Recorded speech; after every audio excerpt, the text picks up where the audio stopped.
안녕하세요. 이 사연은 실제 있었던 이야기를 각색하였습니다.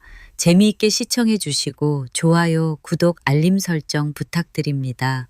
저는 김은숙이라고 합니다. 제 이야기를 들어주세요.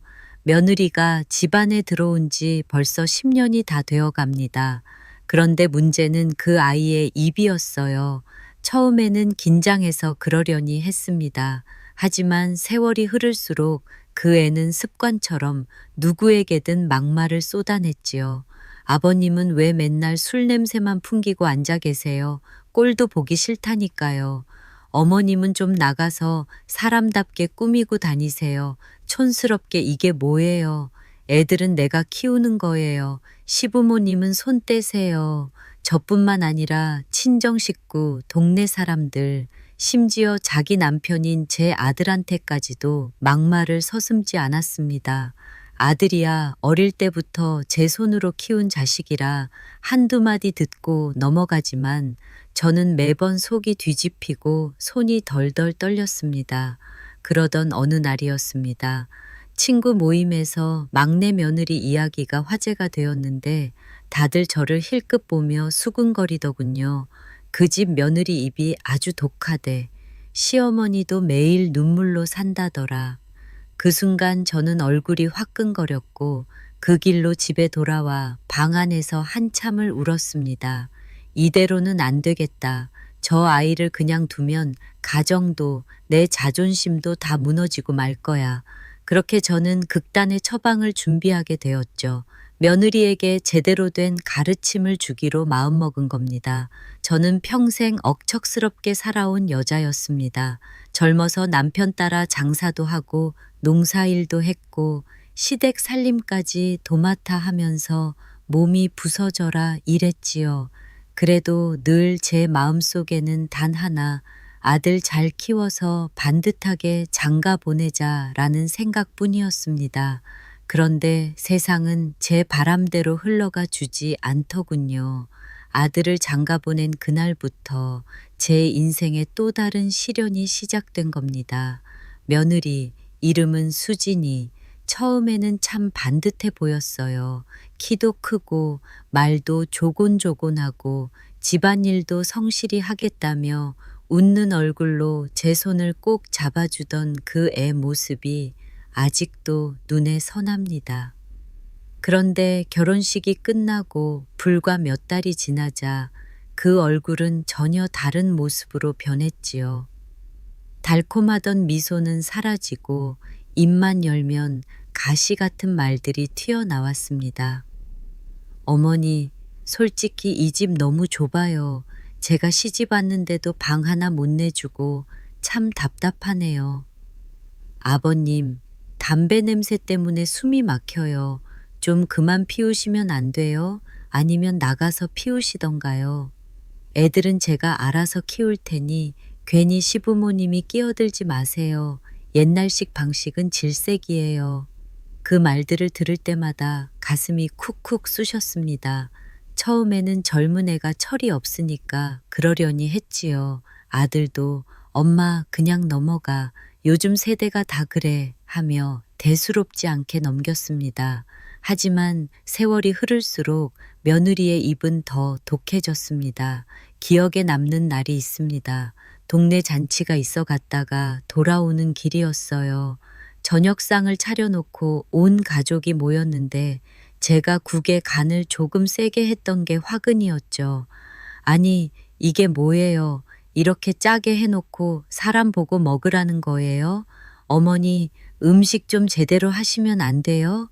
제가 회사에서 얼마나 고생하고 오는데 집에 와서 이런 밥상 보면 진짜 짜증나요. 순간 젓가락을 들던 제 손이 덜덜 떨렸습니다. 아들도 멋쩍게 웃으며 수진아, 그냥 좀 먹어 하더군요. 그런데 며느리는 끝내 참지 못하겠다는 듯 상을 탁 치며 자리에서 일어나 버렸습니다. 남편은 난감한 얼굴로 저를 바라봤지만 저는 그날 밤 내내 눈물이 멈추질 않았습니다. 내가 언제부터 이렇게 무시당하는 처지가 됐나. 그뿐만이 아니었어요. 며느리는 동네 사람들 앞에서도 막말을 했습니다. 아, 우리 어머니요? 그냥 옛날 사람이라 고집만 세고 잔소리만 하세요. 저도 진짜 힘들어요. 그렇게 말하는 며느리의 목소리에 저는 얼굴이 확 달아올랐습니다. 그 자리에 있던 사람들은 서로 눈치를 보며 헛기침만 했지요. 그날 집에 돌아와 저는 멍하니 거울을 보며 중얼거렸습니다. 은수가, 네가 평생을 희생하고 살아온 보람이 이거냐? 네가 자식 키워 장가 보내서 얻은 게 이런 며느리냐? 점점 집안 공기도 변해갔습니다. 며느리의 막말은 저와 남편뿐 아니라 제 아들까지 올가맸습니다. 부부 싸움만 나면 당신은 왜 이렇게 부모 편만 드냐? 내가 노예예요? 하며 큰 소리쳤고 손주들 앞에서도 아빠를 헐뜯곤 했습니다. 너희 아빠는 맨날 자기 부모님 말만 듣고 엄마 말은 무시해. 그래서 엄마가 얼마나 힘든지 아니? 그 말을 듣는 제 손주들의 표정이 얼마나 어두웠는지 모릅니다. 저는 속으로 피가 마르는 것 같았어요. 이제는 손주들까지 상처받게 되는구나. 이대로 두면 안 되겠다 싶었죠. 그 무렵이었습니다. 동네 친구가 저를 따로 불러내어 말하더군요. 은수가 너 그 집 며느리 때문에 고생이 많다며 소문 다 돌던데. 그 말에 제 귀가 멍해졌습니다. 남의 입에 오르내리는 제 집안 이야기를 듣고 있으니 차라리 땅속으로 들어가고 싶더라고요. 집에 돌아와 방에 앉아 있는데 남편이 조심스럽게 묻더군요. 여보, 당신 요즘 왜 이렇게 말수가 줄었어? 저는 그때 터져버렸습니다. 여보, 우리 며느리 저대로 두면 안 되겠어. 나 더는 못 참아. 그냥 참고 살다간 내가 먼저 죽겠어. 남편은 한숨을 길게 내쉬며 그럼 어쩌겠어. 아들 생각해서라도 그냥 모른 척하고 지내자 했지만 제 마음은 이미 굳어져 있었습니다. 저는 결심했습니다. 이제는 더는 참지 않기로. 며느리의 그 못된 입을 반드시 고쳐 놓아야 한다고요. 그날 밤 불 꺼진 방에서 홀로 앉아 저는 속으로 되뇌었습니다. 은수가 네가 당하고만 살 게 아니야. 네가 극단의 처방을 내려야 해.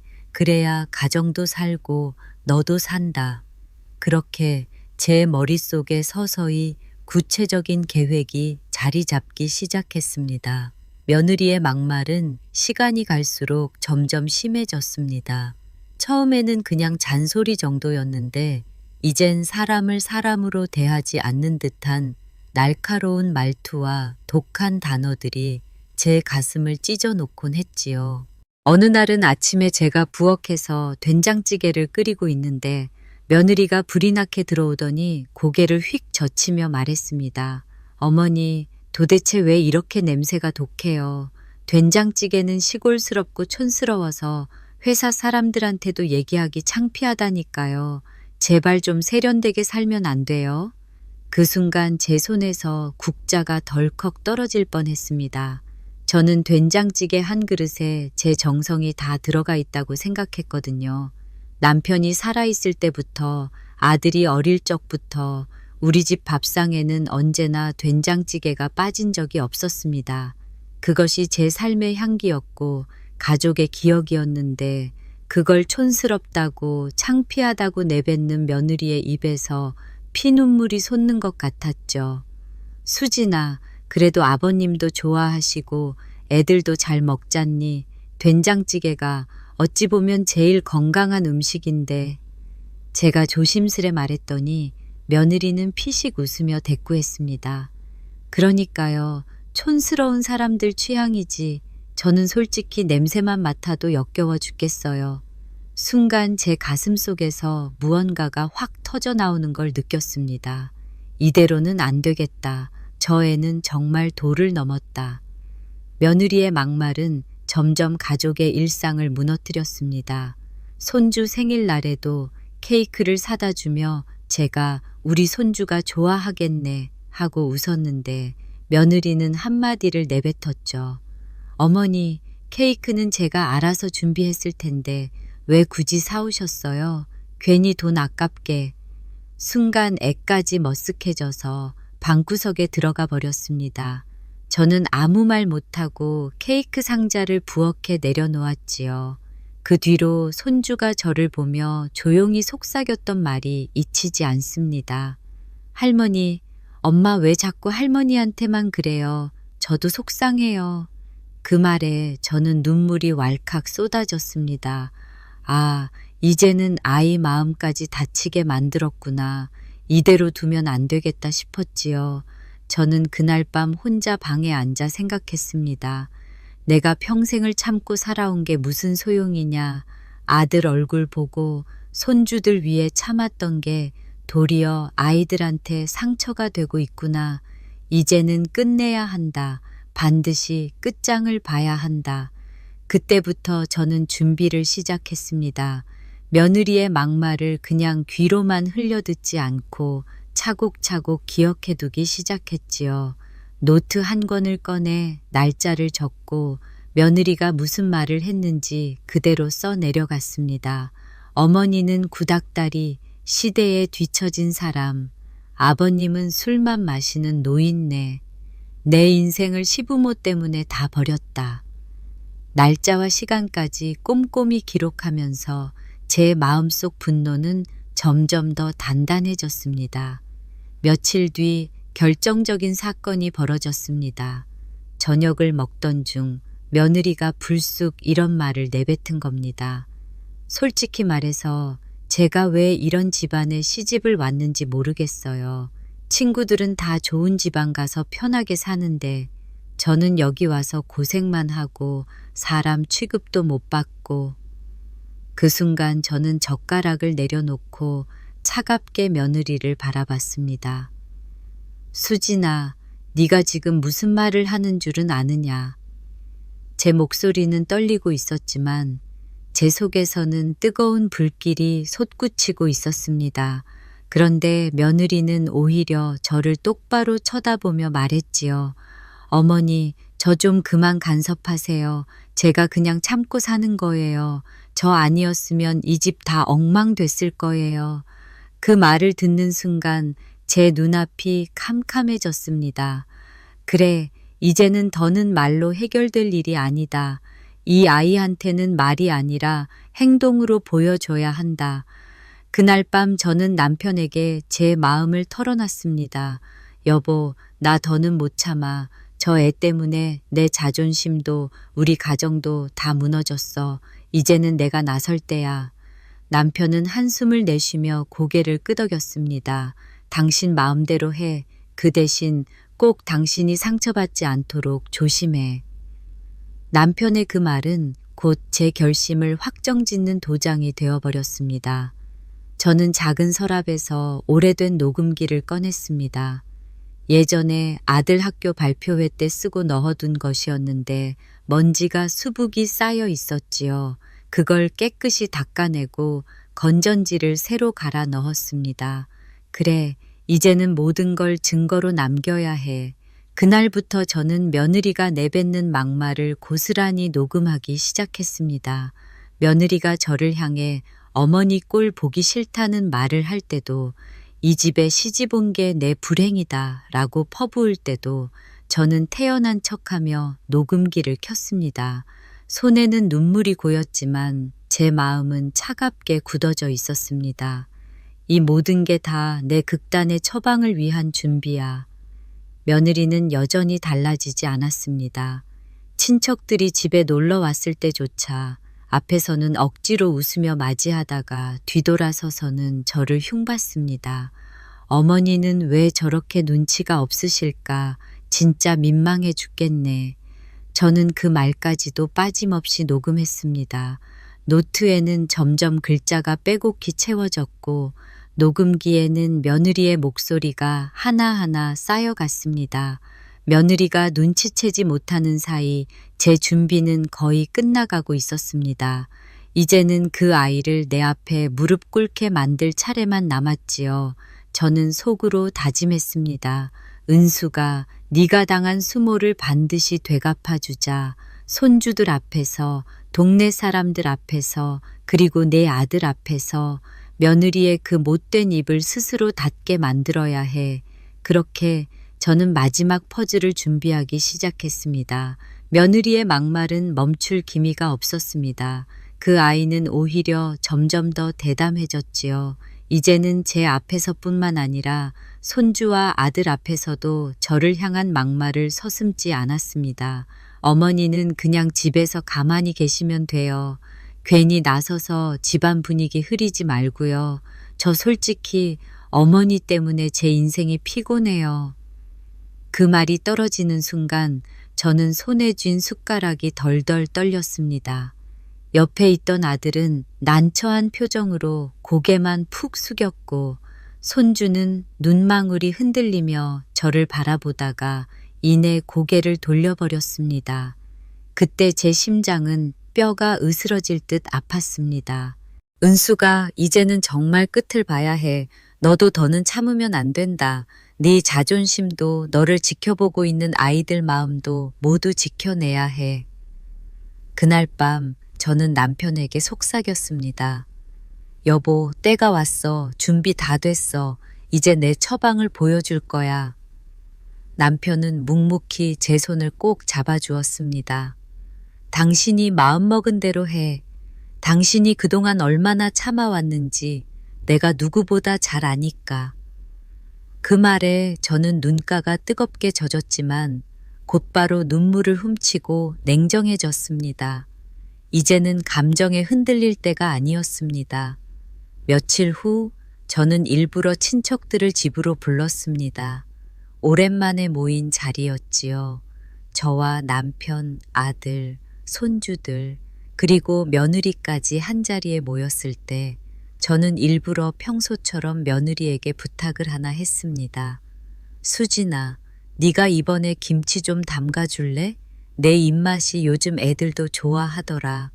그러자 며느리는 기다렸다는 듯이 차갑게 쏘아 붙였습니다. 어머니, 제가 왜 그런 걸 해야 해요? 전 이제 회사 일도 바쁜데 집안일까지 다 떠맡으라는 거예요. 어머니가 하시면 되잖아요. 순간 친척들 얼굴이 굳어졌습니다.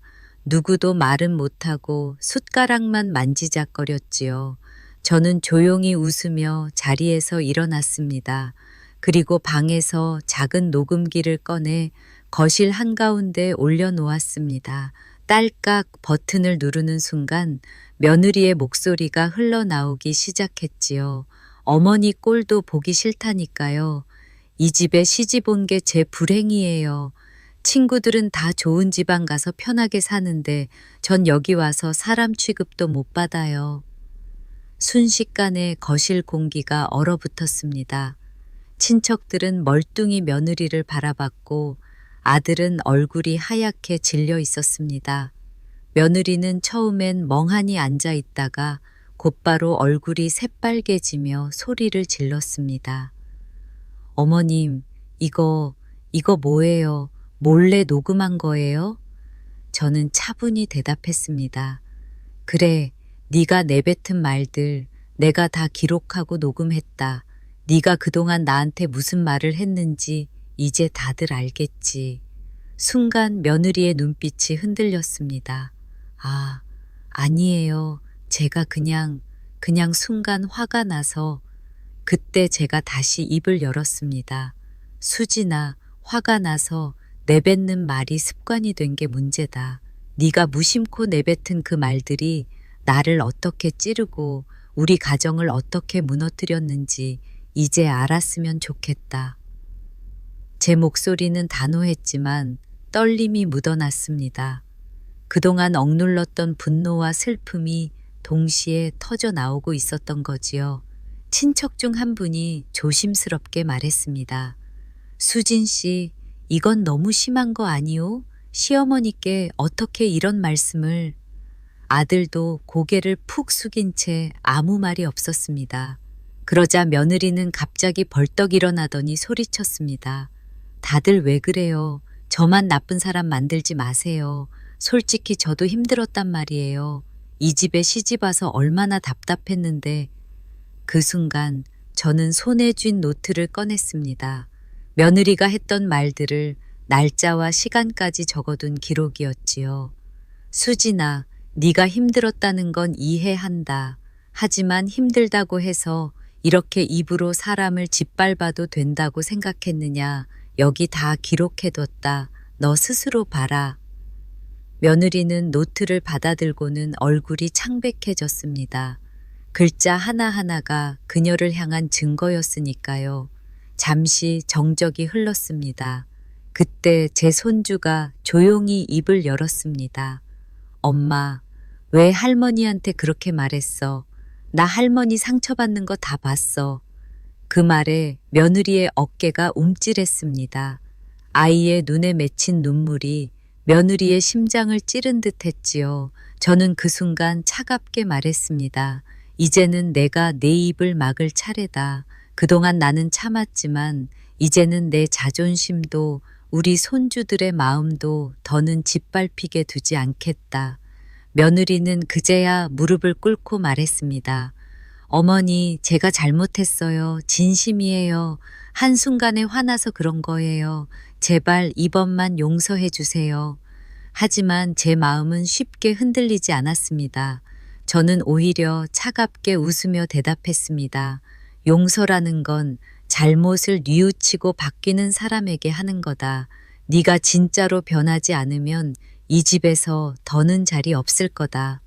친척들은 고개를 끄덕였고 남편은 묵묵히 제 옆에 서 있었습니다. 아들은 차마 아무 말도 못한 채 고개만 숙이고 있었죠. 그날 밤 저는 혼자 방에 들어와 조용히 앉아 있었습니다. 분노와 슬픔, 허무함이 한꺼번에 밀려왔습니다. 은수가 네가 결국 여기까지 오고 말았구나. 그래도 이제는 더는 당하지 않아도 돼. 네가 선택한 극단의 처방이 옳았는지는 모르지만 적어도 네 자존심은 지켰다. 창밖에는 달빛이 희미하게 비치고 있었습니다. 저는 창가에 서서 하늘을 올려다보며 속으로 중얼거렸습니다. 내일은 또 어떤 일이 닥칠까? 하지만 이제는 두렵지 않다. 그날 밤 집안은 정적에 휩싸였습니다. 거실 한쪽에는 아직도 녹음기가 덩그러니 놓여 있었고 며느리 수지는 무릎 꿇은 채 얼굴이 새빨개져 있었습니다.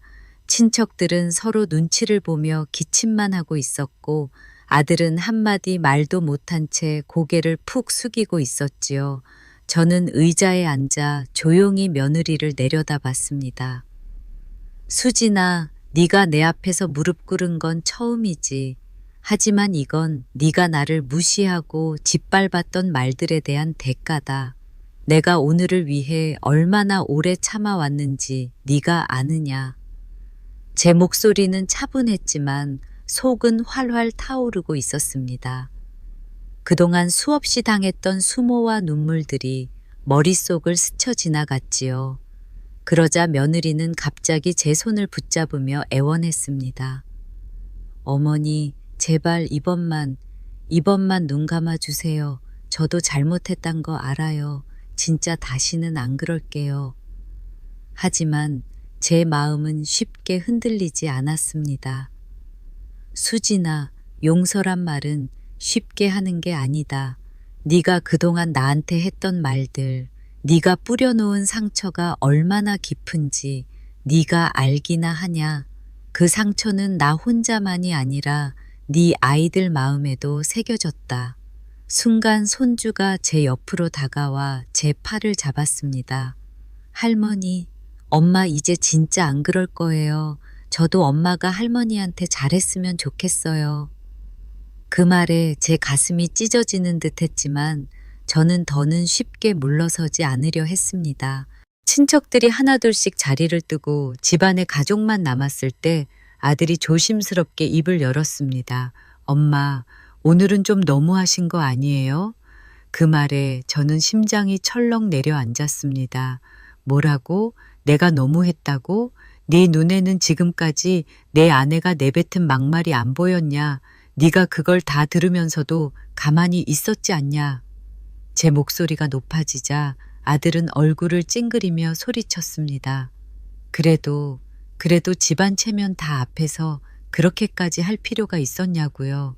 녹음기까지 틀고 기록까지 내놓고 엄마도 좀 심하셨잖아요.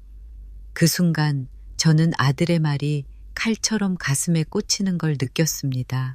그래, 결국 저 아이 눈에는 며느리 편만 보이는구나. 며느리 수지는 옆에서 눈물을 뚝뚝 흘리며 고개를 숙이고 있었습니다. 여보, 미안해. 내가 잘못했어. 이제 진짜 엄마한테 안 그럴게. 아들은 며느리의 어깨를 감싸며 위로했습니다. 그 모습을 보며 저는 참을 수 없는 허탈감에 휩싸였습니다. 결국 나는 또 외로운 존재구나. 내 아들도 내 며느리도 결국은 같은 편이 되는구나. 그날 밤 방에 들어와 불 꺼진 천장을 바라보며 한참을 누워 있었습니다. 내가 잘못한 걸까? 내가 너무 극단적으로 행동한 걸까? 자책도 스쳐갔지만 곧바로 고개를 저었습니다. 아니야, 내가 아니었으면 저 애는 앞으로도 변하지 않았을 거야. 내가 참고 살다간 결국 나만 병들어 죽었을 거야. 하지만 마음속에는 지울 수 없는 쓸쓸함이 남았습니다. 내가 세운 처방이 옳았는지 아니면 집안을 더 갈라놓은 건지 알 수 없었지요. 다음 날 아침 며느리는 평소와 달리 조용했습니다. 부엌에 들어와 제가 차려놓은 밥상을 보더니 어색한 미소를 지으며 말했습니다. 어머니, 제가 도울 게 있을까요? 그 말이 낯설게 들릴 정도로 며느리의 태도는 달라져 있었습니다. 하지만 그 웃음 뒤에 감추어진 불씨를 저는 느낄 수 있었습니다. 이게 진심일까? 아니면 그저 당분간의 가식일까? 며칠이 흘렀습니다. 며느리는 예전처럼 막말을 내뱉지 않았습니다. 오히려 지나치게 친절할 정도였지요. 어머니, 오늘 저녁은 제가 준비할게요. 아버님, 건강검진 예약해드릴까요? 겉으로는 달라진 듯 보였지만 저는 여전히 마음을 놓을 수 없었습니다. 그녀의 눈빛 속에는 여전히 억눌린 분노가 숨어 있었기 때문이지요. 그러던 어느 날 저는 우연히 부엌 창가에 서 있다가 믿을 수 없는 장면을 보게 되었습니다. 며느리가 전화를 하며 웃고 있었는데 그 입에서 이런 말이 흘러나온 겁니다. 아휴, 내가 진짜 그날은 죽는 줄 알았다니까. 시어머니가 갑자기 녹음기를 틀고 완전 쇼하듯이 그래도 뭐 당분간은 좀 조용히 있어야지. 괜히 또 걸리면 안 되잖아. 순간 제 손에서 들고 있던 컵이 바닥에 떨어져 산산조각이 났습니다. 그 소리에 며느리가 화들짝 놀라며 뒤돌아봤지요. 저는 그 자리에서 차갑게 말했습니다. 수진아, 네가 아직도 정신을 못 차렸구나. 며느리는 순간 얼굴이 하얗게 질리더니 변명하기 바빴습니다. 어머니, 그게 아니고요. 제가 그냥 친구한테 괜히 장난처럼.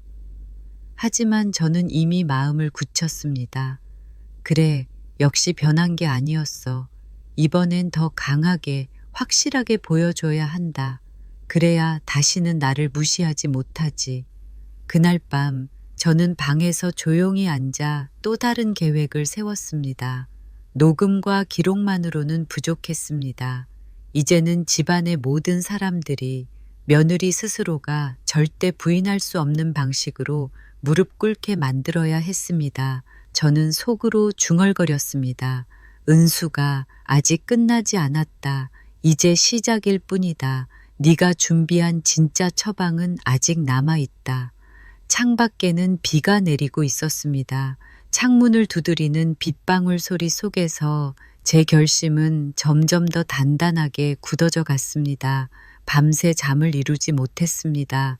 며느리의 전화를 엿듣던 순간이 머릿속에서 계속 맴돌았거든요. 결국 저 아이는 변한 게 아니구나. 내 앞에서는 고개 숙이고 무릎까지 꿇었으면서 뒤에서는 여전히 날 비웃고 있구나. 창문을 두드리던 빗소리가 제 심장처럼 쿵쿵 울렸습니다. 은수가 이제는 흔들리지 말아라. 네가 준비한 처방은 단순한 경고가 아니다. 이번엔 네가 가진 모든 걸 걸고 끝장을 보자. 다음 날 아침 며느리는 태연하게 제 앞에 와 미소를 지었습니다.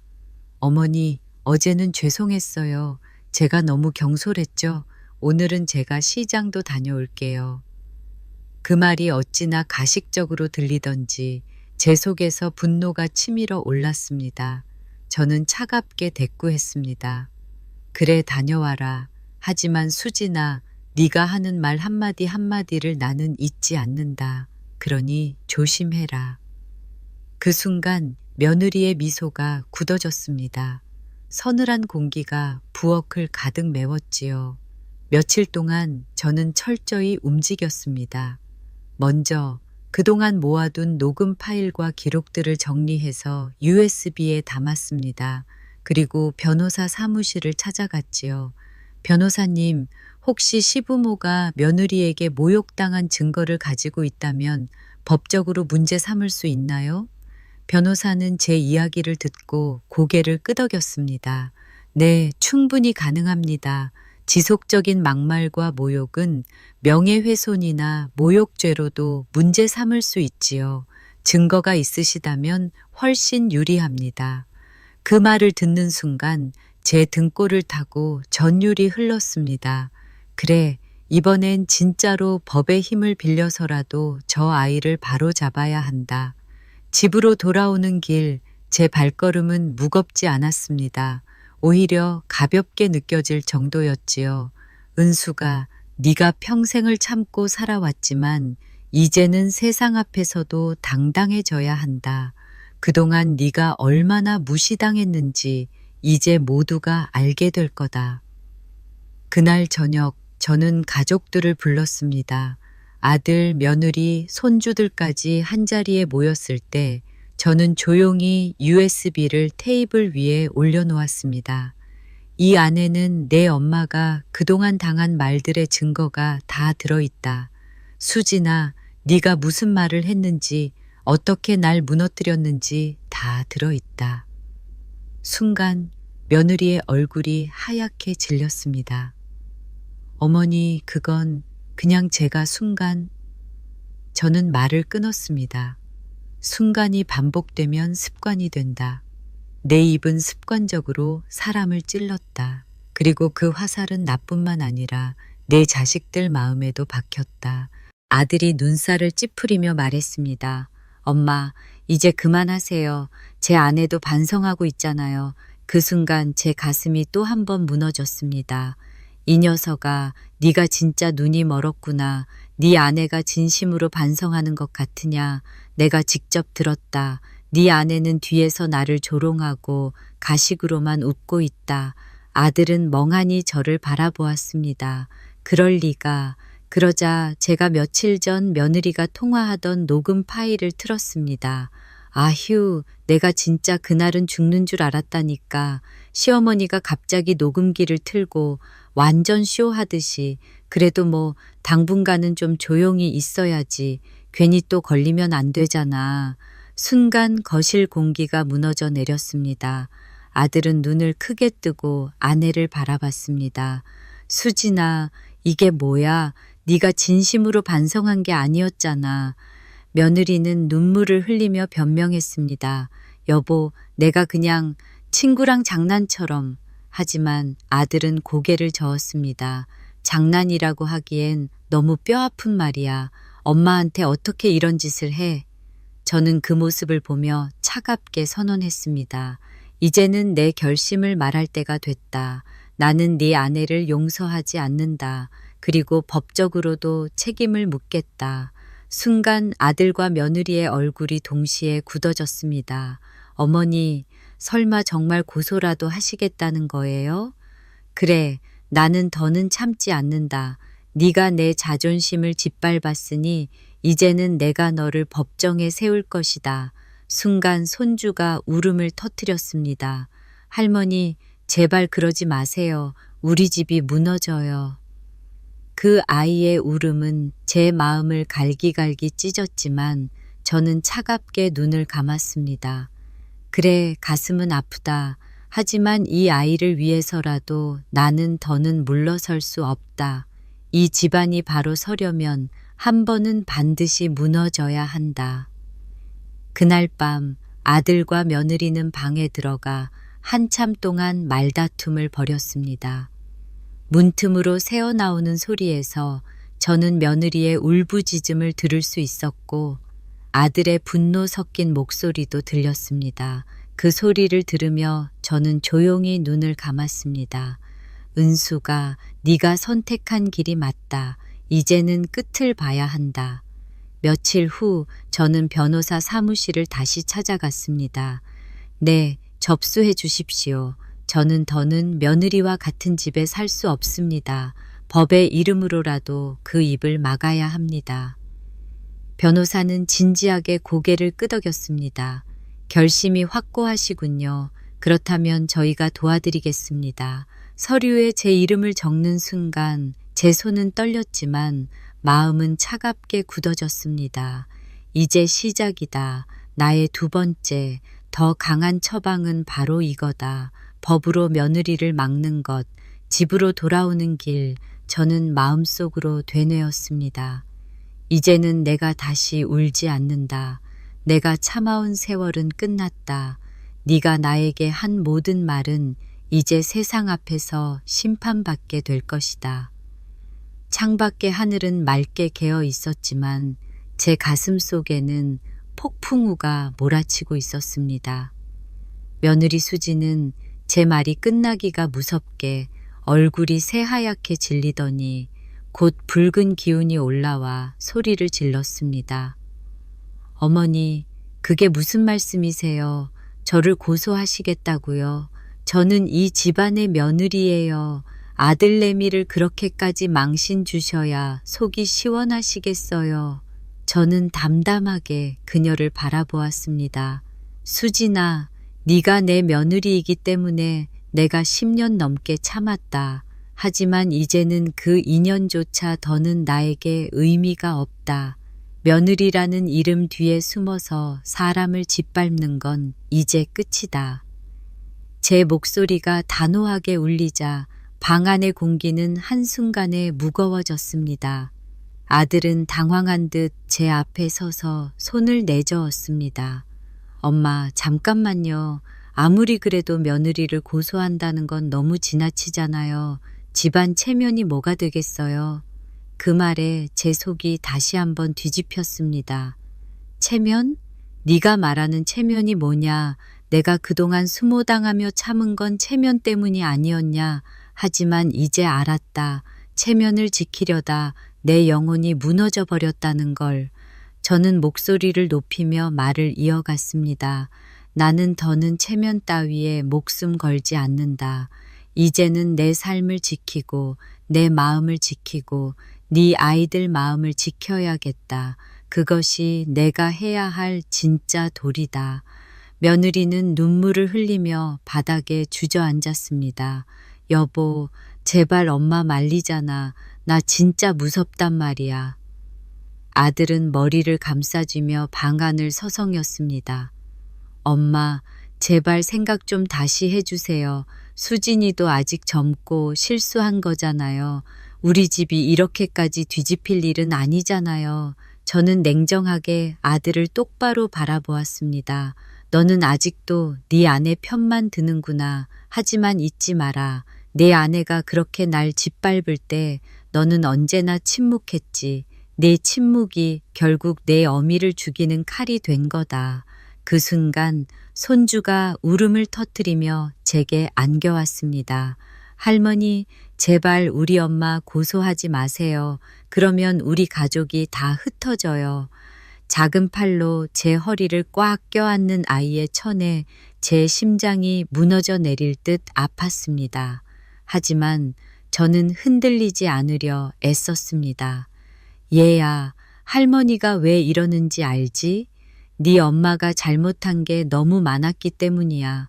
이대로 가만히 있으면 너희가 더 아프게 될 거야. 그래서 할머니가 나서는 거다. 손주는 울음을 그치지 못했고 아들은 두 손을 떨며 중얼거렸습니다. 엄마, 이건 진짜 파국이에요. 엄마가 고소장을 낸 순간 우리 가족은 끝장이에요. 그날 밤 집안은 마치 전쟁터 같았습니다. 아들과 며느리는 서로를 원망하며 싸웠습니다. 네가 왜 그런 말을 했어? 내가 지금 뭐가 됐어? 당신은 왜 항상 엄마 편만 드냐고. 나도 사람인데 왜 나만 악마 취급받아야 해? 저는 방에 앉아 그 소리를 들으며 눈을 감았습니다. 그래, 이제야 드러나는구나. 겉으로는 멀쩡해 보였지만 이 집은 이미 오래전부터 금이 가 있었던 거다. 내가 단지 그 균열을 더 크게 만든 것 뿐이야. 며칠 후 예상치 못한 일이 벌어졌습니다. 며느리가 제게 서류 한 장을 내밀더군요. 어머니, 이혼할 겁니다. 아들이랑요. 어머니가 그렇게까지 나오시니 저도 더는 버티고 싶지 않아요. 저도 제 인생이 있잖아요. 순간 제 손이 떨렸습니다. 뭐라고? 너 지금 내 아들과 이혼하겠다고? 며느리는 차갑게 웃었습니다. 네, 어차피 저도 이렇게 모욕당하며 살 수는 없으니까요. 이 집안이 그렇게 중요하시다면 어머니가 직접 지키세요. 저는 제 삶을 찾을 겁니다. 아들은 그 자리에 무너져 내렸습니다. 수진아, 제발 그 말은 하지 마. 우리가 여기까지 오려고 결혼한 게 아니잖아. 하지만 며느리는 단호했습니다. 아니야, 나는 이제 자유로워지고 싶어. 당신도 엄마랑 살면 되잖아.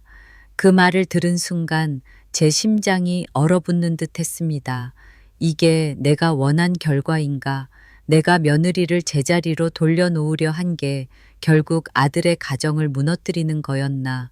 그날 밤 저는 깊은 고민에 빠졌습니다. 은수가 네가 한 선택이 과연 옳았던 걸까? 네가 법으로 며느리를 맡겠다고 한 게 결국 네 아들의 행복까지 빼앗는 건 아닐까? 하지만 곧바로 제 안에서 다른 목소리가 속삭였습니다. 아니야, 네가 하지 않았다면 네 아들은 평생 속아 살았을 거야. 며느리의 가식과 거짓에 속아 아이들까지 상처 속에 살았을 거야. 네가 선택한 길은 아프지만 필요한 길이다. 며느리는 이혼을 준비하며 집안 살림을 하나씩 정리하기 시작했습니다. 그 모습을 보면서도 저는 끝내 막지 않았습니다. 그래, 네가 떠나야 한다. 그래야 이 집이 다시 숨을 쉴 수 있다. 하지만 아들의 눈빛 속에는 깊은 원망이 서려 있었습니다. 엄마, 결국 이렇게 만드는 게 엄마였네요. 수진이가 떠나면 우리 가정은 어떻게 되는 거예요? 그 말에 저는 말문이 막혔습니다.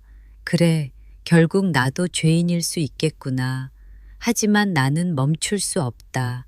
이미 길은 열렸다. 며느리가 떠나고 난 집은 적막했습니다. 아들은 방 안에서 나오지 않았고 손주들은 불안한 눈빛으로 저와 남편을 바라봤습니다. 남편이 조용히 제 어깨를 두드리며 말했습니다. 여보, 힘들지? 하지만 당신이 한 선택은 결국 필요했던 거야. 시간이 지나면 아들도 알게 될 거야. 당신이 왜 그렇게까지 했는지. 저는 고개를 끄덕였지만 가슴속 허전함은 좀처럼 채워지지 않았습니다. 그리고 저는 다시 한번 다짐했습니다. 은수가 흔들리지 마라. 네가 선택한 이 길은 아프지만 언젠가는 진실이 드러날 것이다. 그때가 되면 모두가 내 결심을 이해하게 될 거다. 창밖 하늘은 잿빛이었지만 제 눈에는 오히려 서광이 비치는 듯 보였습니다. 왜냐하면 이제야 비로소 며느리의 독한 입에서 해방된 듯 했으니까요. 밤새 뒤척이다가 해가 떠오를 즈음에야 잠깐 눈을 붙였더니 부엌식의 초침 소리가 유난히 또렷하게 귀에 박히더군요. 집은 조용했고 조용한 만큼 쓸쓸했지요. 며느리 수진이는 안사돈 댁으로 갔고 아들은 새벽녘까지 술에 젖어 방 안에서 웅크린 채 말이 없었어요. 마루에 앉아 주전자 물을 올려두고 기다리는데 김이 올라오는 소리가 내 속이 끓는 소리 같아 가슴이 먹먹해지더라고요. 문득 생각이 스쳤습니다. 내가 한 선택이 옳았는가? 며느리의 입을 멈추게 하겠다는 내 결심이 자식의 가정을 무너뜨린 건 아닌가? 죄책감이 파도처럼 밀려왔고 그럼에도 물러서면 안 된다는 마음이 다시 그 파도를 갈랐지요. 은수가 흔들리면 안 된다. 흔들리면 그동안 네가 삼킨 눈물이 다 허사가 된다. 그렇게 제 자신을 붙들었죠. 아침을 겨우 차려놓고 방문을 두드렸습니다. 밥 좀 먹어라. 문틈 사이로 들려온 대답은 짧고 차가웠어요. 입 없어. 순간 가슴이 쿡 하고 찔리더군요. 그래도 저는 상을 치우지 않았습니다. 사람 마음이란 것이 언제 또 부드러워질지 모르니까요. 한참 뒤 숟가락이 살짝 부딪히는 소리가 났고 저는 그 소리에 괜히 눈가가 촉촉해졌지요. 그때 초인종이 울렸습니다. 학교에서 연락 왔다는군요. 손주의 담임 선생과 상담을 해야 한다는 전갈이었죠. 가방을 챙겨 서둘러 학교로 갔습니다. 상담실 의자는 차갑고 반질반질했는데 제 손바닥은 괜히 땀이 송골송골 맺히더군요. 담임이 조심스레 말을 꺼냈습니다. 할머니, 요즘 아이가 수업 중에 자주 멍해집니다. 그림 숙제를 내줬는데. 선생님이 내민 도화지에는 울고 있는 여자가 있었어요. 주름진 볼, 고개 숙인 어깨, 내 모습이더군요. 아이는 그림 아래에 짧게 적어놨지요. 할머니가 울면 우리 집이 무너진다. 그 한 줄이 벼락처럼 내려치더라고요. 목이 꽉 막혀서 소리가 안 났습니다. 겨우 입을 열었죠. 선생님, 이 아이가 조금만 더 견뎌주면, 아니, 내가 더 잘 버텨보겠소. 아니, 버티는 게 아니라 바로 잡겠소. 제 말이 흔들렸지만 눈빛만큼은 떨리지 않으려 애썼습니다. 학교를 나와 버스 정류장에 서는데 바람이 세차게 옷깃을 파고들었어요. 그 바람 속에서 저는 핸드폰을 꺼내 안사돈 번호를 눌렀습니다. 예전에 잔치 자리에서 한번 주고받은 연락처였지요. 신호음이 두어 번 울리더니 가라앉은 목소리가 받았습니다. 여보세요. 안사돈, 저 은숙이에요. 잠깐 뵐 수 있을까요? 내 무릎을 꿇어서라도 할 이야기가 있어요. 한동안 침묵이 흐른 뒤 그쪽에서 주소를 알려주더군요. 오세요. 지금 집에 있습니다. 안사돈 댁 거실은 햇빛이 잘 드는 곳이었고 창틀에는 허브 화분이 몇 개 놓여 있었습니다. 저는 문턱을 넘자마자 허리를 숙였습니다. 내가 고소를 꺼내 들었어요. 내 분노 때문만은 아니고 아이들 마음을 지키고 싶어서였지요. 하지만 아이들 앞에서 가족이 부서지는 소리도 듣고 싶지 않아요. 그러니 우리 둘이서 먼저 길을 찾아봅시다. 제가 그렇게 말을 이으려는데 안사돈이 먼저 손을 내밀어 제 어깨를 붙잡았습니다. 고개 들어요. 내가 알아요. 우리 수진이 입이 있지요. 그게 칼이 되어서 사람을 베는 줄도 모르고 휘두를 때가 있어요. 그게 내 잘못이기도 해요. 안사돈의 눈가가 젖었지요. 그의 아버지가 집안에서 말이 거칠고 컸어요. 욕이 바람처럼 돌아다니던 집이었지. 그게 상처인 줄 모르는 채 말로 겨루고 말로 상처 주는 법만 배웠을 거예요. 그렇다고 며느리의 잘못이 사라지는 건 아니오만 저는 그 말에 가슴이 덜컥 내려앉는 것 같았습니다. 알면서도 몰랐던 것, 몰랐지만 어렴풋이 짐작했던 과거가 불쑥 눈앞에 펼쳐졌지요. 안사돈, 그러면 이렇게 합시다. 저는 손가방에서 종이 3장을 꺼내 테이블에 펼쳤습니다. 첫째, 아이들 앞에서 다시는 서로를 깎아내리는 말을 하지 않겠다는 서약서. 둘째, 가족 상담과 개인 치료를 받겠다는 동의서. 치료 기간은 석 달이 아니라 넉 달, 아니 반년으로 합시다. 말은 쉽게 굳지 않으니까요. 셋째, 공개 사과. 친척들 앞에서, 아이들 앞에서 한 번만이 아니라 마음이 닿을 때까지. 제가 말끝을 다지자 안사돈이 제 손을 꼭 잡았습니다. 고맙습니다. 그 길이라면 나도 돕겠어요. 수진이 등을 떠밀어라도 내보낼게요. 치료받으라고 사람 말을 다시 배우라고. 집으로 돌아오는 길에 저는 바로 변호사 사무실로 향했습니다. 변호사는 내 얼굴만 봐도 사정을 알아차리더군요. 중재를 택하시겠다는 말씀이시죠? 네. 하지만 그냥 덮는 중재가 아니라 문서로 약속을 남기는 중재요. 내 세 번째 처방은 말이 아니라 문서로 말하게 하는 겁니다. 변호사는 고개를 끄덕이며 조목조목 조항을 적었습니다. 상담 참여 의무, 모욕적 언행 금지, 위반 시 즉시 고소 절차 재개, 양육 환경 점검, 아이들 상담 병행. 종이 위에 글자가 또박또박 세워지는 것을 보는데 내 마음의 골격도 다시 일어서는 기분이 들었지요. 그리고 저는 하나를 더 준비했습니다. 법무법인과 공증사무소를 오가며 유언장을 손봤습니다. 손떨림이 있었지만 펜 끝은 단단했어요.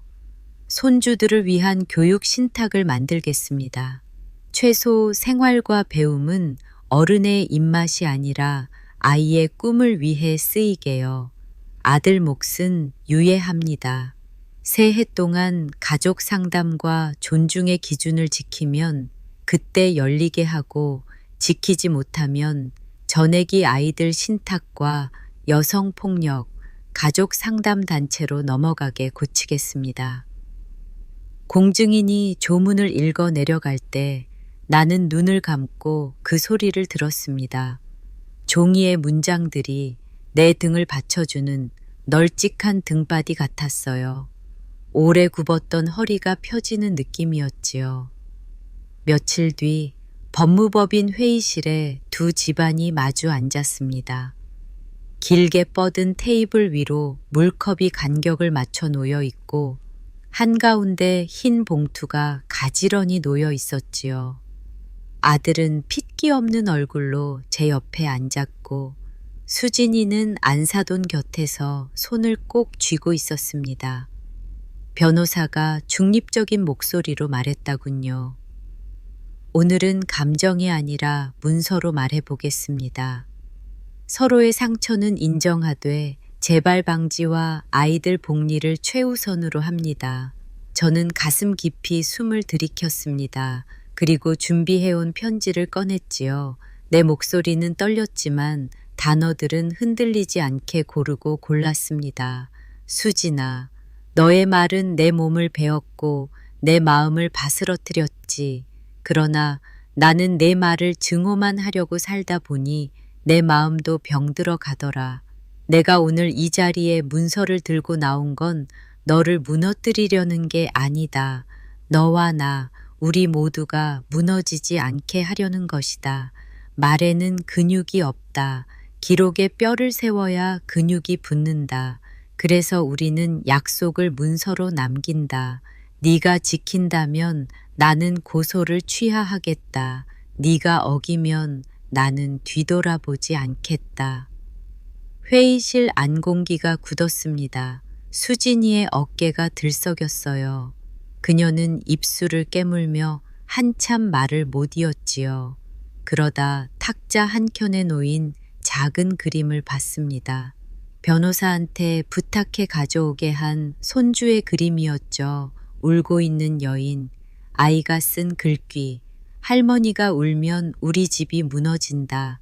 그 글자를 보자 수진이 눈이 휘청하더군요. 저 그림 아이가 그렸어요? 그래, 제가 짧게 대답했죠. 네가 못 본 사이에 아이들이 어른들의 말에 눌려 숨을 죽이고 있었다. 그때 안사돈이 조용히 등받이에서 몸을 떼며 말을 보탰습니다. 수진아, 어릴 적 우리 집 말들이 칼처럼 날카로웠지. 너도 그 칼밥을 먹고 자랐어. 이제는 네가 그 칼을 내려놓을 차례야. 치료받아라. 입을 닫으라는 게 아니라 사람의 마음을 덜 베는 말을 배우라는 거다. 아들이 비로소 고개를 들었습니다. 눈가가 퉁퉁 부어 있더군요. 엄마, 미안해. 나 네 옆에 있으면서도 아무것도 못했어. 내가 그동안 피해서 살았지. 오늘 엄마 편지 들으면서 내가 제일 비겁했다는 걸 알았어. 그 말에 내 가슴이 또 한 번 주저앉으려다 겨우 다시 일어섰습니다. 그래, 지금이라도 눈을 들었으니 됐다는 마음이 스쳤지요. 변호사가 서류를 돌렸습니다. 상담 의무와 모욕적 언행 금지, 위반 시 즉시 고소 재개, 아이들 상담 병행, 가정 내 공개 사과 일정, 조정 기간 동안 별거 및 면담 규칙. 수진이가 펜을 잡았다가 놓고 다시 잡았다가 한참을 망설였습니다. 스마트폰이 진동했는데 화면에 뜬 메시지가 잠깐 비쳤지요. 회사 애들이랑 한 소리 했다며 사이다 같은 문구였어요. 저는 그걸 못 본 척했습니다. 문득 수진이도 어쩌면 이런 말들의 박수에 길들여져 말로 승부 보고 말로 살아남는 법만 배웠구나 싶더군요. 그게 그녀의 갑옷이자 칼이라는 사실이 뼈에 사무쳤지요. 제가 서명하면 어머니는 정말 고소를 취하시나요? 수진이의 목소리가 바닥을 긁듯 낮아졌습니다. 지키면 그리하겠다. 저는 분명히 말했죠. 하지만 약속은 한 번만 지키는 일이 아니다. 날마다 지켜야 하고 못 지킨 날엔 다시 돌아와 붙여야 한다. 그게 서약이고 그게 가정이다. 수진이가 펜을 들었습니다. 펜촉이 종이에 닿는 소리가 유난히 또렷했어요. 첫 글자를 쓰려던 그때 아들이 손을 내밀어 수진이 손등 위에 올렸지요. 우리 해보자. 그 말에 수진이는 눈을 질끈 감더니 서명을 끝까지 밀어붙였습니다. 마지막 획이 길게 아주 길게 이어졌지요. 그 선이 그녀의 오래된 말버릇을 걷어내는 칼질 같기도 했고 세살을 돋게 하는 바늘 같기도 하더군요. 서명이 끝나자 변호사가 공증 절차와 제출 과정을 설명했습니다. 그리고 내 차례가 왔지요. 저는 새로 고친 유언장을 꺼내 조용히 읽었습니다. 아들아, 너의 몫은 미뤄둔다. 새해 동안 네가 지켜야 할 규칙들이 있다. 배우자와 부모를 모욕하지 않을 것, 아이들 앞에서 다투지 않을 것, 상담을 성실히 받을 것. 너는 그 약속을 몸으로 배우고 나서야 문을 열게 된다. 그때 문 안에는 돈만 있는 게 아니다. 내 아이들이 배워야 할 존중의 언어가 들어있다. 네가 문을 열지 못하면 그 문은 아이들과 세상을 도울 사람들 품으로 넘어간다. 말을 다 하고 나니 가슴이 후련하기도 하고 허전하기도 하더군요. 어쩌면 이게 진짜 내 처방에 끝날지도 모르겠다 싶었지요. 하지만 끝은 또 다른 시작이니까요. 회의실을 나서는 길 수진이가 내 뒤를 따라 나왔습니다. 엘리베이터 앞에서 그녀가 작게 불렀죠. 어머니, 저는 천천히 돌아섰습니다. 저 아이들 앞에서 사과하겠습니다. 상담도 받겠습니다. 근데 시간이 좀 필요해요. 제 입이 내 마음보다 먼저 튀어나오는 버릇이 있어요. 그 버릇을 꺾는데 시간이 걸릴 것 같아요. 버릇은 뿌리라서 잘 안 뽑힌다. 저는 담담히 답했지요. 그러니 매일 조금씩 잘라내는 게 낫다. 오늘 한마디, 내일 한마디. 칼날을 무디게 만들면 언젠가 칼은 숟가락이 된다. 수진이의 입가가 아주 미세하게 떨렸습니다. 울음인지 결심인지 분간하기 어려운 떨림이었지요. 집으로 돌아오니 아침에 치우지 않은 밥상이 그대로였어요. 숟가락 자국이 어지럽게 남아 있었고 국그릇에는 미지근한 국물이 얕게 고여 있었습니다.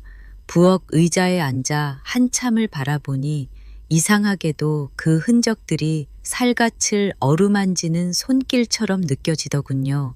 내가 지키려 한 것이 바로 이런 사소한 온기였겠구나 싶었죠.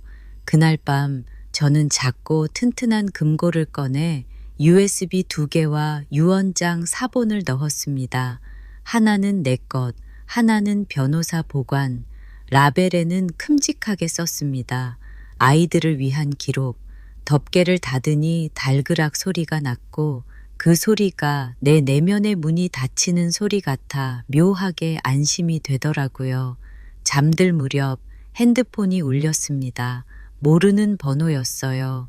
메시지를 열어보니 짧은 문장이 떠 있더군요. 감사합니다. 내일 상담소 갑니다. 말이 아니라 기록으로 시작하겠습니다. 보낸 이는 이름을 남기지 않았지만 누군지 굳이 묻지 않아도 알겠더군요. 저는 화면을 천천히 끄고 어둠 속에서 손끝으로 이불을 만지작거렸습니다. 빗방울이 처마를 치는 소리가 멎었고 밤 공기가 쨍하게 맑아졌지요. 그제야 알겠더라고요. 극단의 처방이란 누군가를 완전히 꺾어 무릎 꿇리는 게 아니라 다시 서려는 다리에 기어이 무릎 보호대를 채워주는 일일 수도 있다는 걸요. 누군가의 말이 칼이라면 다른 누군가의 말은 붕대가 되기도 하니까요. 나는 내 말이 칼이 아니길 바랐고 오늘 나는 붕대 쪽에 더 가까워졌다는 생각이 들었죠. 새벽이 밝아올 때쯤 방문이 살짝 열리고 아들이 머리를 내밀었습니다. 엄마, 커피 한 잔 할래요? 목소리가 낮게 떨리긴 했지만 그 떨림 속에 작은 화해의 온기가 숨어 있더군요. 그래, 저는 자리에서 천천히 일어나 부엌으로 향했습니다. 주전자가 또다시 바람 소리를 냈고 우리는 말없이 컵을 맞부딪혔지요. 증기 속에 우리의 얼굴이 흐릿하게 겹쳐졌다 떨어지곤 했습니다. 사람의 마음도 저런 걸 거예요. 겹쳐지는 순간이 있고 멀어지는 순간이 있고 그 사이를 왔다 갔다 하다가 어느새 같은 방향을 보게 되는 거지요. 창밖에 첫 햇살이 들이치자 식탁 위 서류철이 반짝 빛났습니다. 저는 그 빛을 조용히 바라보다가 속으로 되뇌었습니다. 은수가 길은 문서로 열고 마음은 말로 닫아라. 오늘의 말은 어제의 칼이 아니게 하자. 그렇게 마음을 다잡았지요. 그리고 내일 아침 손주가 학교 갈 때 내가 손을 잡아주며 이렇게 말해야지 싶었습니다. 우리 집은 무너지지 않는다. 울음이 와도 기둥은 선다. 우리는 다시 배우고 다시 약속할 거다.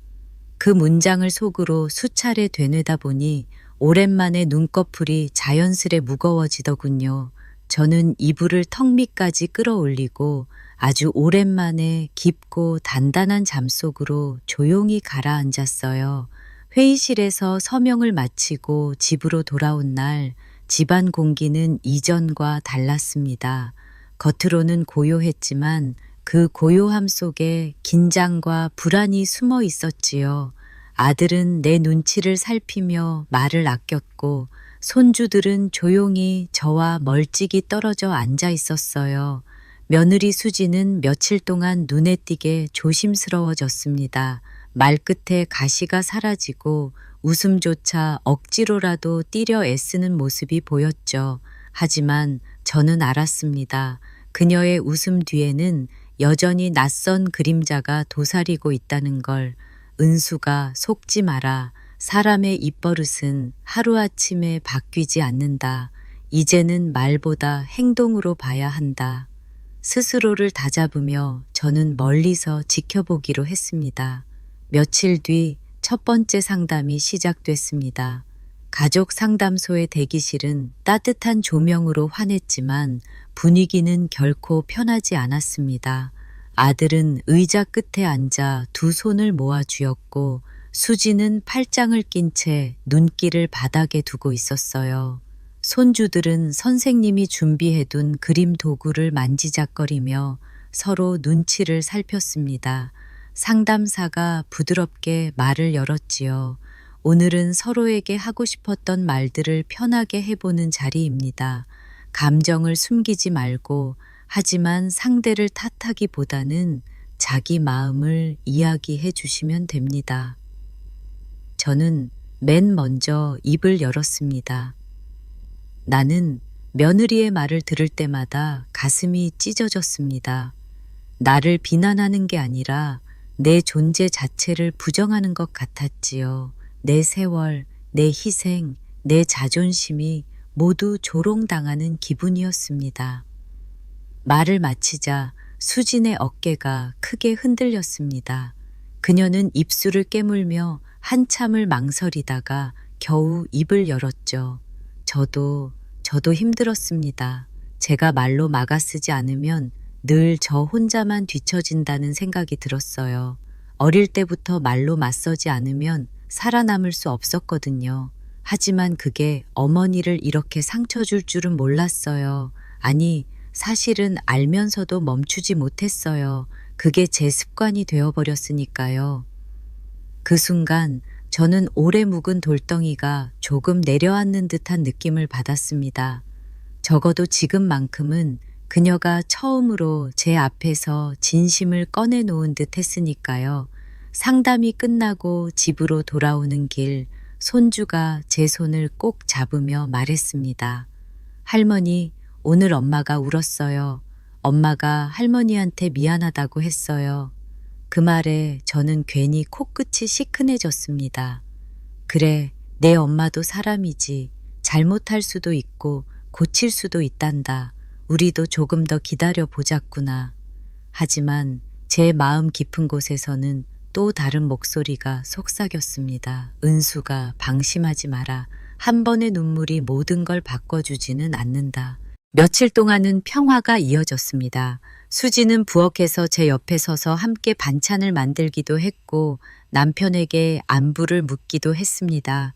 아들은 조금씩 밝은 얼굴을 되찾아갔고 손주들도 다시 웃음을 되찾는 듯 했지요. 그러나 평화는 오래가지 않았습니다. 작은 사건 하나가 또다시 불씨를 지폈습니다. 그날은 일요일이었습니다. 제가 손주들과 함께 동네 놀이터에 나갔다가 돌아오는 길, 마침 수진이 친구들과 통화하는 소리를 듣게 되었어요. 아휴, 내가 요즘 얼마나 답답한지 알아? 상담 다니는 것도 웃기고 시어머니는 아직도 나를 감시하는 눈빛이야. 솔직히 난 이 집안에서 아직도 숨 막혀 죽을 것 같아. 순간 제 발걸음이 멈췄습니다. 그래, 역시 쉽지 않구나. 말버릇은 고쳐지는 게 아니라 억눌려 있을 뿐이구나. 그날 저녁 저는 수진과 단둘이 마주 앉았습니다. 수진아, 네가 상담에서 흘린 눈물이 진심이길 바랐다. 하지만 네가 친구와 나눈 말까지 내가 모를 줄 알았느냐. 수지는 놀란 눈으로 저를 바라보다가 고개를 숙였습니다. 어머니, 제가 아직 완전히 달라지진 못했어요. 근데 저도 노력은 하고 있어요. 저는 한숨을 내쉬며 말했습니다. 노력은 눈으로 보여야 한다. 입으로만 하는 노력은 나한테 더는 통하지 않는다. 며칠 뒤 두 번째 상담 자리에서 상담사가 우리 가족에게 새로운 과제를 내줬습니다. 이번 주에는 서로에게 고마웠던 일을 적어 오세요. 짧아도 좋습니다. 하루에 하나씩만 적어도 됩니다. 처음엔 다들 시큰둥했지만 그 과제가 의외의 변화를 가져왔습니다. 아들은 제게 작은 쪽지를 건네며 썼습니다. 엄마, 어릴 적 새벽마다 도시락 싸주시던 기억이 지금도 제 힘입니다. 그걸 읽는 순간 눈물이 핑 돌았지요. 수진도 마지못해 쪽지를 내밀었습니다. 어머니, 제가 아이들 키울 때 도와주신 거 그땐 당연한 줄 알았는데 지금은 고맙습니다. 투박한 글씨였지만 그 안에 억눌린 진심이 담겨 있음을 저는 알 수 있었습니다. 그날 밤 저는 남편에게 속삭였습니다. 여보, 우리 집이 조금은 달라지고 있는 걸까? 남편은 담담히 웃으며 대답했습니다. 여보, 나무도 잘려나간 자리에서 새순이 나려면 시간이 걸리잖아. 우리도 지금 그 시간을 건너고 있는 거요. 그 말에 저는 한동안 아무 대답도 하지 못했습니다. 그저 창밖을 바라보며 속으로 다짐했지요. 그래, 이번에는 끝까지 지켜보자. 내 처방이 가혹했을지 몰라도 그 끝에 우리 모두가 새로 태어날 수 있다면 나는 흔들리지 않겠다. 하지만 제 결심과는 달리 세상은 또 다른 시험을 준비하고 있었습니다. 며느리의 직장에서 문제가 터진 겁니다. 수진이 회사 상사와 말다툼을 벌였고 그 소문이 퍼져 승진이 무산되었다는 이야기를 들었지요. 집으로 돌아온 그녀는 분노를 참지 못하고 소리를 질렀습니다. 다 내가 이 집 때문에 이 모양 된 거야. 상담 다니느라 시간 뺏기고 시어머니 감시받느라 마음도 불편하고 결국 회사에서도 내가 문제 있는 사람 취급받잖아. 그 말은 폭탄처럼 집안을 뒤흔들었습니다. 아들은 주먹을 불끈 쥐며 소리쳤습니다. 수진아, 그건 내 탓이야. 왜 모든 걸 엄마 탓으로 돌려? 수진은 눈을 부릅뜨며 대꾸했습니다. 아니야, 이 집안에 들어온 순간부터 내 인생은 내 인생이 아니었어. 저는 그 모습을 보며 한동안 아무 말도 하지 않았습니다. 하지만 이내 단호하게 입을 열었지요. 수진아, 너는 아직도 네 입을 다스리지 못하는구나. 하지만 이제 나는 두렵지 않다. 네가 또다시 내 탓을 해도 나는 무너지지 않는다. 왜냐하면 나는 이미 내 입보다 강한 무기를 가졌으니까. 수진이 제 눈을 똑바로 쳐다봤습니다. 무기라니요? 저는 조용히 웃었습니다. 기록이다. 내 말은 흘러가지만 내 기록은 남는다. 그리고 그 기록은 네 아이들 마음에도 내 인생에도 그림자가 될 거다. 그러니 이제는 네가 스스로 바꾸지 않으면 아무도 너를 지켜줄 수 없다. 순간 거실이 정적에 휩싸였습니다. 아들은 깊게 숨을 들이마시며 눈을 감았고 손주들은 서로 손을 꼭 잡았습니다. 그리고 수지는 한참 동안 아무 말도 못한 채 고개를 숙였습니다. 저는 속으로 다짐했습니다. 은수가 흔들리지 마라. 네가 택한 길은 고통스럽지만 반드시 끝을 보아야 한다. 이제 곧 마지막 처방이 남아있다. 마지막 처방은 의외로 거창하지 않았습니다. 칼 같은 말에 칼로 맞서는 게 아니라 칼을 내려놓게 하는 일. 저는 제 노트의 첫 장에 이렇게 썼지요. 마지막 처방, 맑음식 41, 감사 1줄, 봉사 12번, 실패한 날은 처음부터 다시. 기록 밑에는 제 이름을 또박또박 적었습니다. 누가 시킨 약속이 아니라 내가 나한테 건 서약이었거든요. 그날 밤 저는 USB와 유언장 사본이 들어있는 금고를 다시 열어 종이 한 장을 더 넣었습니다. 미움이 올라오면 읽기라 적은 쪽지였죠. 닫힌 금고 속에서 종이들이 서로 닿는 소리가 조용히 울리더군요. 내 심장도 그런 소리로 박동하더라고요. 첫째 날 저는 입술을 깨물며 말수를 줄였고 둘째 날에는 수진에게 감사 1줄을 적어 건넸습니다. 아이들 숙제 봐줘서 고맙다. 서툰 글씨를 읽던 수진의 눈길이 잠시 흔들렸지요.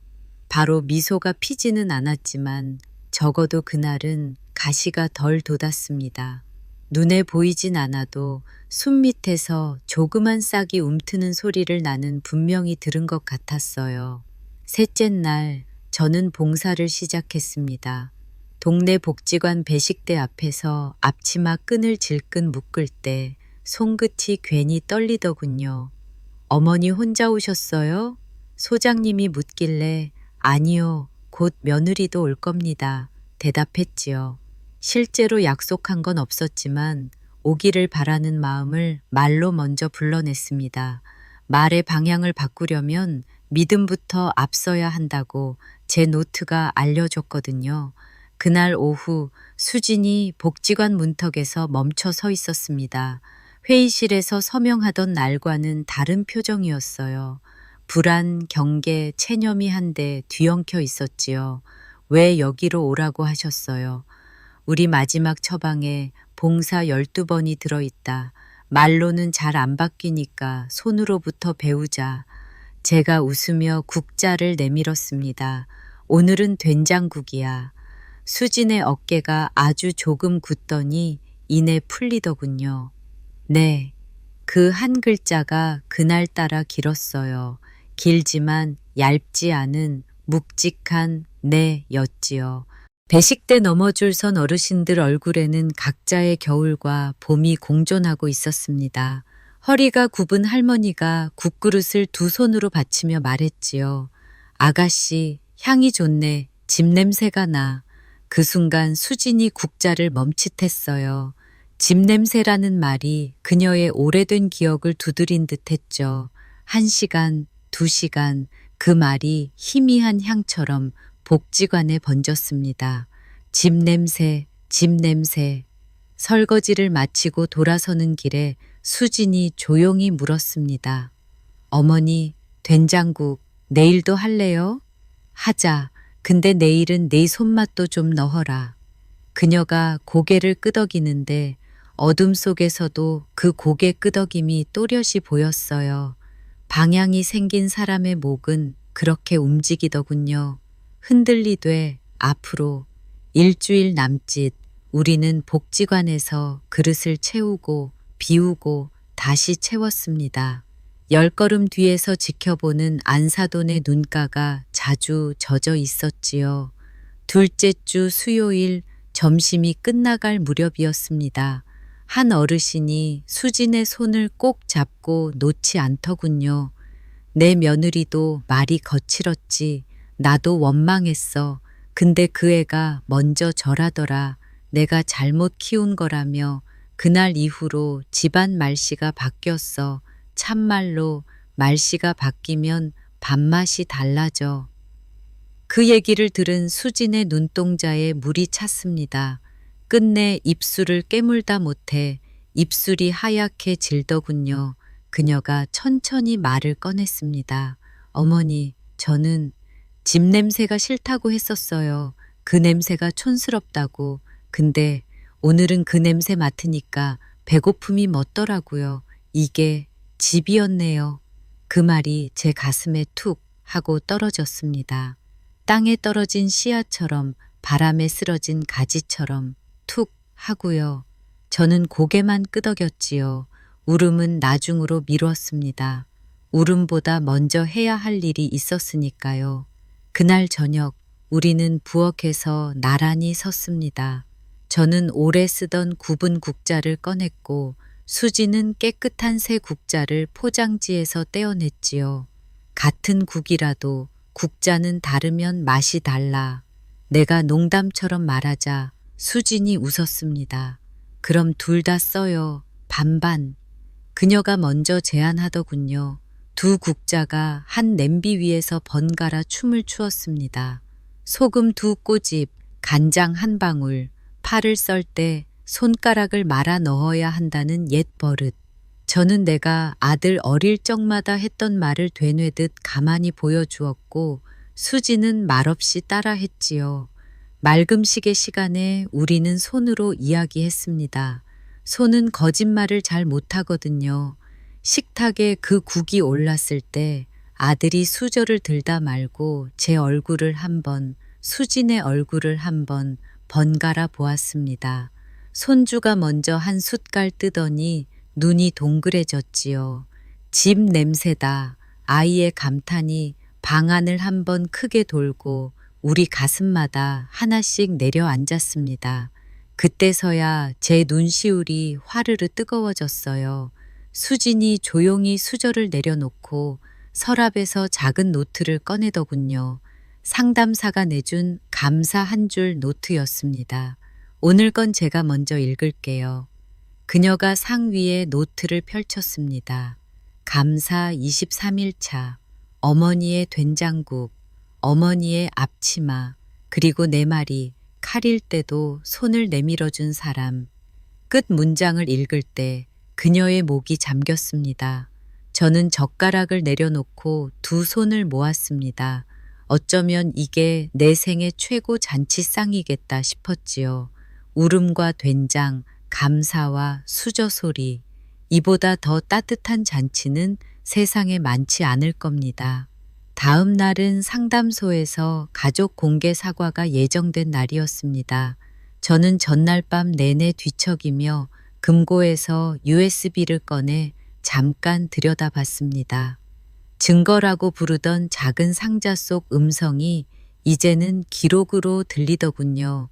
발자국처럼 우리가 어디를 지나왔는지 알려주는. 저는 USB를 다시 금괴 넣으며 조용히 중얼거렸습니다. 이건 벌이 아니라 지도다. 우리가 헤매면 언제든 펼쳐볼 지도. 그리고 열쇠를 제 서랍이 아니라 아이 책상 서랍에 옮겨 놓았지요. 아이에게 말했습니다. 혹시라도 우리 어른들이 길을 잃으면 이걸 꺼내서 길을 가리켜 주렴. 아이가 진지하게 고개를 끄덕이는데 그 표정이 어른 같았고 그 고개 끄덕임이 나무 같았어요. 단단히 뿌리 내린 어린 나무. 상담소에서는 작은 원탁을 가운데 두고 우리가 둘러 앉았습니다. 수진의 손등에 파란 펜 자국이 묻어 있었지요. 뭔가를 여러 번 쓰고 지웠다는 흔적이었습니다. 상담사가 고개로 신호를 주자 수진이 자리에서 일어나 깊게 허리를 숙였습니다. 어머니, 아버님, 남편, 아이들, 저는 제 말로 이 집을 배웠습니다. 제가 세상에서 제일 잘 쓰는 게 말이라 생각했는데 사실은 제일 못 쓰는 게 말이었다는 걸 알았어요. 칭찬과 사과를 배우지 못하고 변명과 공격만 배웠습니다. 핑계 대신 책임을 말하겠습니다. 어머니, 제가 다시 배우겠습니다. 제 말이 칼이 아니라 숟가락이 되게요. 마지막 문장에서 그녀가 숟가락이라는 단어를 아주 또렷하게 발음했습니다. 저는 그 소리가 귀에 들어와 가슴에 놓이는 걸 느꼈지요. 한때는 칼끝이던 사람의 말이 드디어 밥숟가락이 되는 순간 아들이 그 옆에서 조용히 손을 들었습니다. 나도 말하겠습니다. 나는 내 침묵으로 엄마를 다쳤습니다. 내 침묵은 비겁함이었고 무책임이었고 회피였습니다. 엄마 미안합니다. 수진아 미안해. 아이들아 미안하다. 나는 이제 내 침묵을 줄이고 내 책임을 키우겠다. 그 말이 끝나자 손주가 자리에서 벌떡 일어나더니 준비해온 그림을 꺼냈습니다. 울고 있는 여인의 그림 아래 새로운 문장이 적혀 있었죠. 할머니가 웃으면 우리 집에 꽃이 핀다. 저는 그 종이를 두 손으로 받쳐들고 오래 바라보았습니다. 글자마다 꽃눈이 돋아나는 것 같더군요. 봄이 글씨를 타고 들어오는 느낌이었어요. 상담사는 마지막으로 제게 물었습니다. 어머니, 고소건은 어떻게 하시겠어요? 저는 자리에서 천천히 일어나 고개 숙여 답했습니다. 오늘 이 말을 들었으니 저는 고소를 취하하겠습니다. 다만 우리 약속의 골격은 그대로 두겠습니다. 상담은 계속하고 감사 한 줄은 이어가고 봉사는 12번을 채우겠습니다. 그리고 저는 가방에서 봉투 하나를 꺼냈습니다. 공증인의 직인이 선명한 서류였습니다. 유언장은 바꾸지 않겠습니다. 다만 제목을 하나 더 붙일 겁니다. 아이들을 위한 기록이라는 이름으로요. 이건 벌이 아니라 길이니까요. 우리가 길을 잊지 않게, 아이들이 길을 잃지 않게. 그 말을 하면서도 제 목소리는 단단했습니다. 울음이 뒤에서 등을 밀었지만 울음보다 먼저 서야 할 문장이 있었으니까요. 집으로 돌아오는 길, 수진이 내 옆에서 발을 맞췄습니다. 횡단보도 신호가 바뀌는 동안 그녀가 낮게 말했지요. 어머니, 저 내일 혼자 복지관 갈 수 있을까요? 어머니 바쁘시면 가지. 혼자 가도 되고 같이 가도 된다. 중요한 건 내 발걸음의 방향이지 동행의 수가 아니야. 그녀가 조금 웃었습니다. 그 웃음은 어제의 웃음과 달랐습니다. 억지와 체념 사이가 아니라 쑥스러움과 결심 사이에 있는 웃음이었죠. 그날 저녁 저는 오랜만에 남편의 안부를 길게 물었습니다. 남편은 제 어깨를 토닥이며 낮게 웃었지요. 여보, 당신이 이 집을 살렸소 라는 말 대신 그는 조용히 숟가락을 들었습니다. 그 한 동작이 칭찬과 신뢰와 사랑을 모두 담고 있더군요. 살면서 알겠더라고요. 어떤 말은 말보다 더 큰 말이라는 걸요. 밥 먹자라는 초대만큼 사람을 살리는 말이 또 어디 있을까요? 밤이 깊자 저는 금고를 열어 마지막으로 해야 할 일을 마쳤습니다. USB는 그대로 두고 유언장 맨 끝에 한 줄을 덧붙였지요. 나는 벌로 사랑을 가르치지 않고 사랑으로 책임을 가르치고자 한다. 펜 끝이 종이 위를 스칠 때 내 속에 오래된 겨울이 아주 미세하게 금가는 소리가 들렸습니다. 금 사이로 봄물이 스며드는 소리였지요. 문득 창밖에서 작은 발소리가 났습니다. 손주가 현관까지 조심조심 걸어와 머리를 내밀더군요. 할머니, 내일 학교 가기 전에 된장국 남았으면 조금만 데워주세요. 그럼, 근데 왜? 아이가 허리를 꼿꼿이 세우고 말했습니다.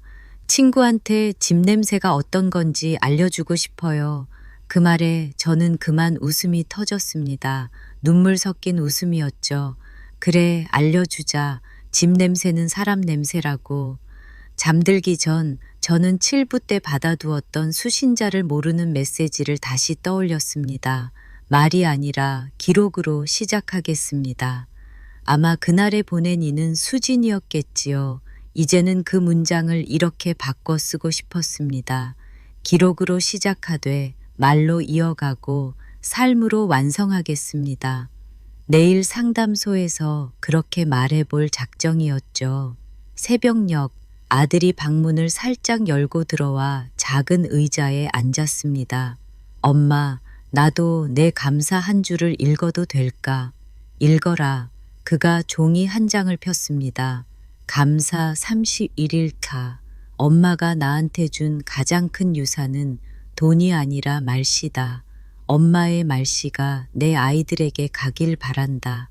그 문장을 듣는 순간 나는 오래 참아왔던 울음을 조용히 흘렸습니다. 쿵쾅거리며 터지는 울음이 아니라 흙이 목마르게 기다리던 비 같은 울음이었어요. 방 안에 집 냄새가 은은히 퍼졌고 그 냄새가 우리 가슴에 금을 메워주더군요. 아침이 밝았습니다.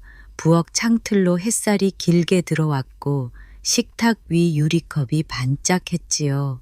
수진이 먼저 일어나 앞치마를 두르고 있었습니다. 어머니, 오늘은 제가 된장 풀어볼게요. 국자는 반반. 그래, 반반. 우리는 말없이 고개를 끄덕였습니다. 국물에 첫 끓는 소리가 가늘게 울렸고 거품을 걷어내는 동안 나는 마음속 거품도 함께 건져냈습니다. 오늘은 조금 덜 쓴 말, 조금 더 따뜻한 눈, 그렇게 하루를 끓여내면 내일의 국물은 더 깊어질 터였지요. 식탁에 둘러앉은 우리가 동시에 숟가락을 들었습니다. 손주가 먼저 외쳤습니다. 할머니가 웃으니까 진짜 꽃 피는 냄새가 난다. 저는 아이의 이마에 입을 맞추고 천천히 대답했어요. 그래, 우리 집은 무너지지 않는다. 울음이 와도 기둥은 선다.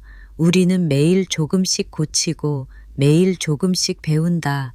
그래서 결국 우리는 같이 산다. 그 말과 함께 나는 비로소 내 마음의 금고를 닫았습니다. 이제 그 안에는 USB와 유언장 그리고 한 장의 종이가 함께 들어 있습니다. 아이들을 위한 기록. 언젠가 아이들이 그 금고를 열어볼 때 그들은 알게 되겠지요. 이 집을 살린 건 돈도 법도 심지어 기록만도 아니었다는 걸요. 매일의 사소한 숟가락질, 하루 한 줄의 감사, 봉사대 위로 오른손, 그리고 다시 배우려는 겸손이 우리를 살렸다는 걸요. 창밖으로 햇빛이 부엌 바닥을 천천히 옮겨 다녔습니다. 된장국은 마지막으로 한 번 더 팔팔 끓었고 그 김 위로 우리의 얼굴이 포개졌다 흩어졌지요. 그때 저는 속으로 아주 작은 기도를 했습니다. 오늘의 말이 내일의 집이 되게 하소서. 그리고 조용히 미소 지었습니다. 오래 기다린 봄이 드디어 우리 말씨에 피어나고 있었거든요.